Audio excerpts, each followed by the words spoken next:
All right, quote of the day. There was no magic to it. I just wrote constantly and kept trying to get better and nurtured delusions. It's totally normal. By Roxanne Gay. Give you a little status of where I'm at. So I drug out the old cherry picker here, and I used a 2x4 with some leg bolts in it to kind of space out that chain and distribute some load across there. Got it down on some furniture dollies underneath here. And got the whole engine and transmission cradle sitting on there.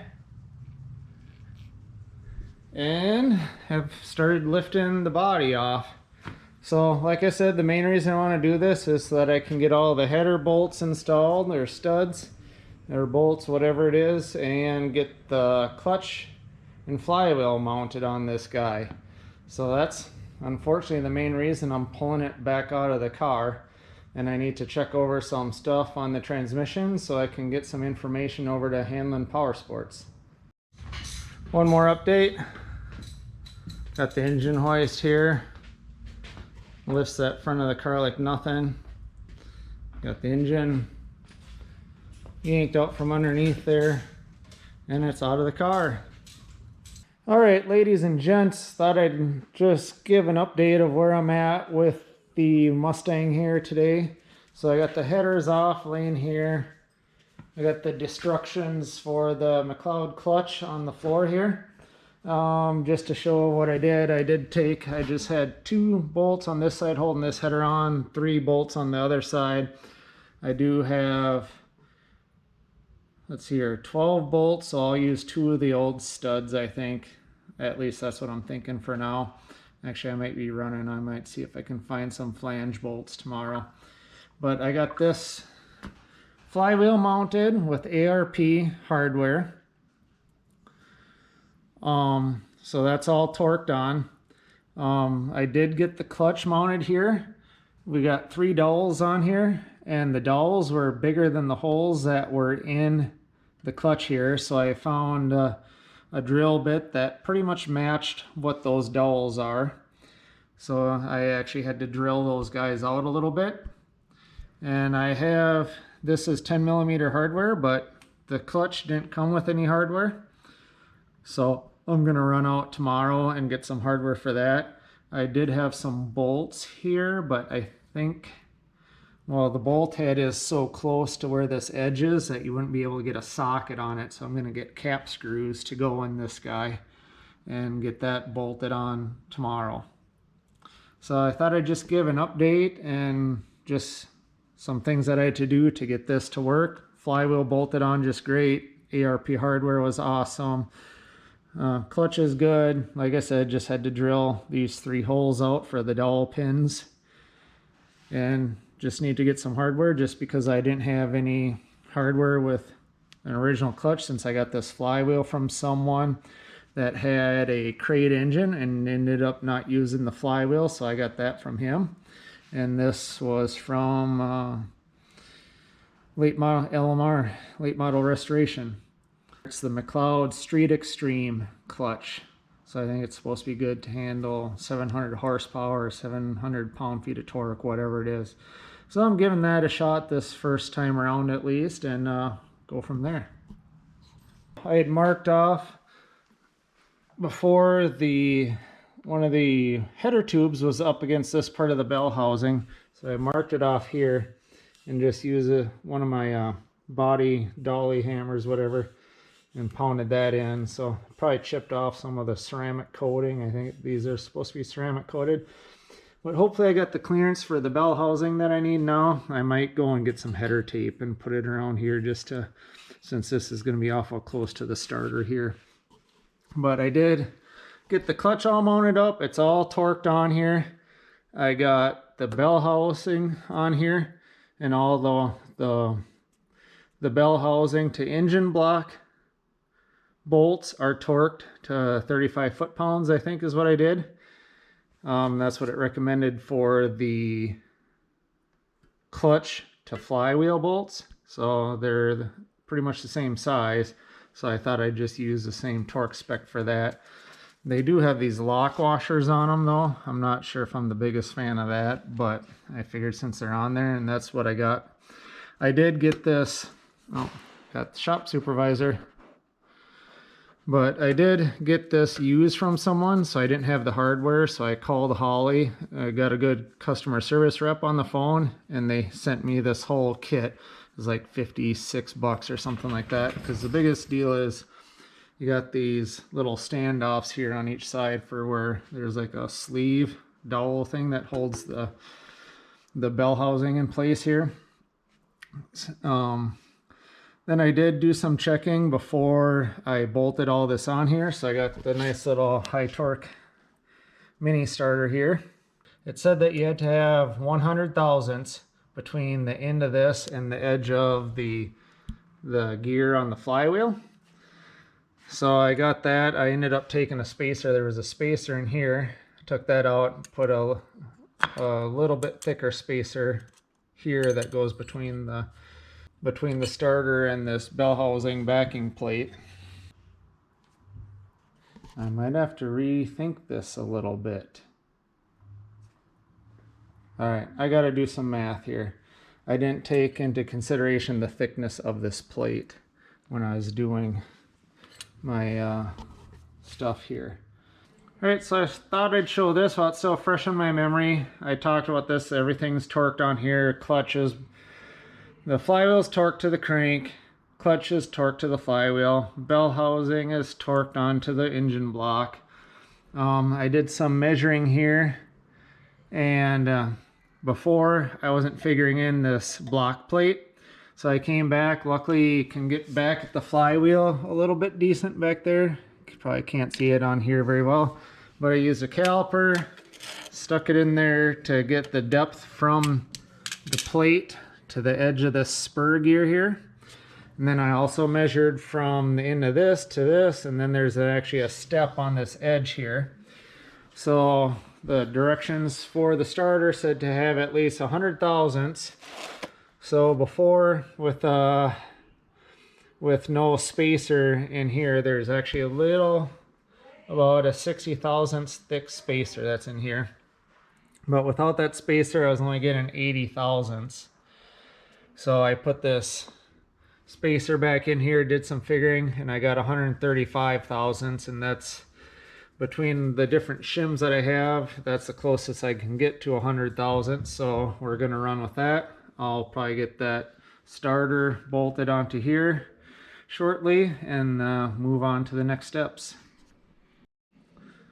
Oh, just one more thing to add is I did clock this. You can see there's a bunch of holes in here, about 12 different holes, so you can clock that in about each position around the clock basically. But I think I have it in the best spot where this solenoid here is at the bottom, and it just barely clears this boss right here. So I might have to do some more figuring. I did do some clearancing with this to make sure that the header clears the bell housing right here. I think that'll be my next step, is kind of bolting that starter up to the engine, making sure that the headers clear everything. So I'll get back out here hopefully in the next night or two and get that figured out. All right, I thought I'd take a minute to show this. Got the shop supervisor out here, as always. But I was working on getting this starter installed, and you can kind of see it through the headers here. But this bottom bolt down in here, if you can see it, I actually had to take this plate, that front plate, back off of the starter, put that bolt in first, and then get it mounted up on the engine. Then I was going to try to slip the headers down through here. Well, then of course you can't get it around the solenoid there. But I did figure out you could take the headers and kind of take them and slide them in from the back and go forward, and then it cleared that starter. Well, now I got all the bolts in, at least. They're started. The top ones were all pretty easy to get a wrench to. Some of This guy in the back here was halfway decent to get to. This one I could get to from the top. This one I could get to from the, or could get to this one here from the top. Then this one I could get to from the front. Well, this guy right here, you can see that's about half threaded in right now, that I can hardly get my hand to, is being a pain because there's no good way to get a wrench on it. So I got a wrench and I'm kind of snaking it in from back through the headers here. You can't even get a good look at it, but you can kind of see it up in there. But I basically have to take the wrench, turn it about maybe a 1/16 of a turn, flip the wrench over, turn it less than a 1/16, and just kind of operate it back and forth. So that's what I'm going through right now. That's being a pain.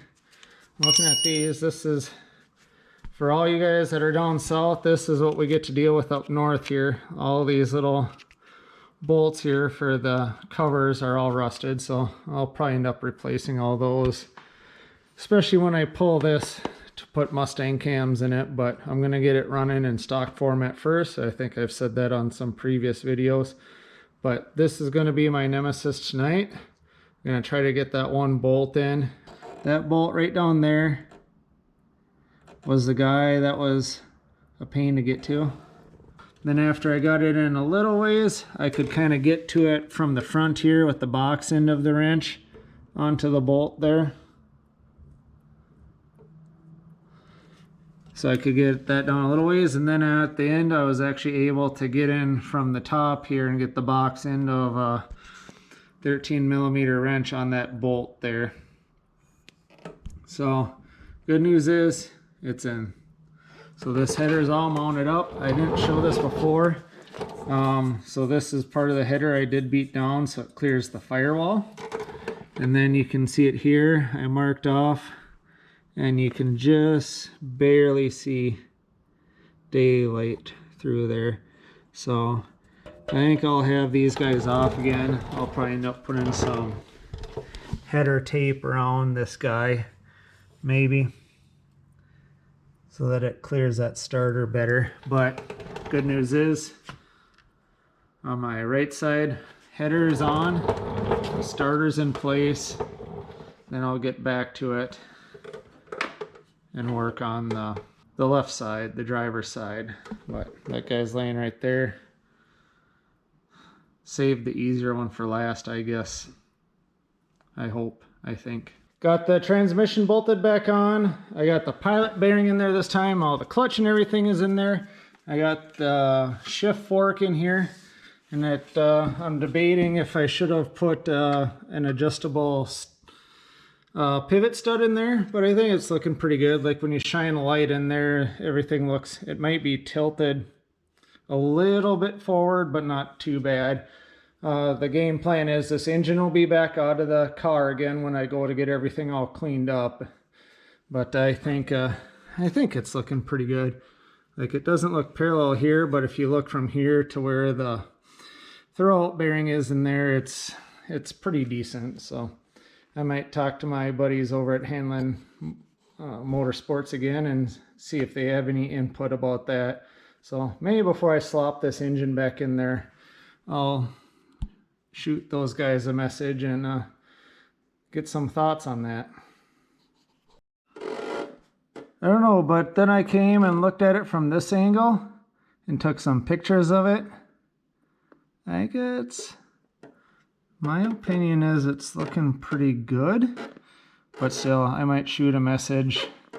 Like I said, this transmission's gonna come back out of the car, or the whole engine drivetrain's gonna come back out again, because I'm gonna do other updates on this thing once I know everything's in good working order. I have to get back behind the clutch again anyway and replace that tone ring that's in there. That's a point that Andrew Hanlon gave me to, was to replace that tone ring that goes between the flywheel and the end of the crankshaft. So I'll have to pull all that out again anyway, so I could do that if I need to do that adjustable ball stud, pivot stud at that time. Because eventually the plan is I'll do some of those upgrades. And I know Andrew mentioned replacing valve springs, So I may look at doing that. I am going to do the intake cams. I'll get rid of the intake here. I do have a Gen 2 intake somewhere here, but after talking to Andrew too, I think that's going to go down the road, and I'll try to find a Gen 3 intake. In case if someone has one of those that they want to sell me, let me know. And then at that time, I'll do all the intake cams, valve springs, the oil pump gear, all that stuff. But first off, like I've said a few times before, is this engine has, I think, 90,000 miles on it. Supposedly it ran in the pickup that it came out of. I have never seen this engine run. So I'm going on the word of the guy I bought it from that this engine runs. I don't have any reason to believe that it doesn't. So just from like turning the engine over, it turns pretty freely and that sort of thing. So I'm not utterly concerned or majorly concerned about it, other than the fact that I just haven't heard this thing run. But I think I'm gonna get this under the car. All right, so I'm gonna leave the camera on just to kind of show how I'm gonna go about getting this guy back under the car. So I'll probably put it on fast pace here.